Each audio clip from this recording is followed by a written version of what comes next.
অসম চৰকাৰৰ সকলো কৰ্মচাৰী ছুটি বাতিল পঞ্চায়ত নিৰ্বাচনৰ বাবে বাতিল কৰা হৈছে কৰ্মচাৰী ছুটি কৰ্মচাৰীক জৰুৰীকালীন ছুটিৰ প্ৰয়োজন হলে নিৰ্বাচন আয়োগৰ পৰা ল'ব লাগিব ছুটি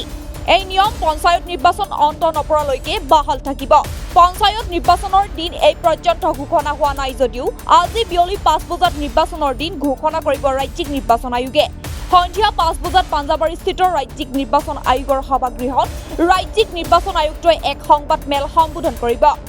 এই সংবাদ মেলতে নিৰ্বাচনৰ দিন ঘোষণা কৰা হ'ব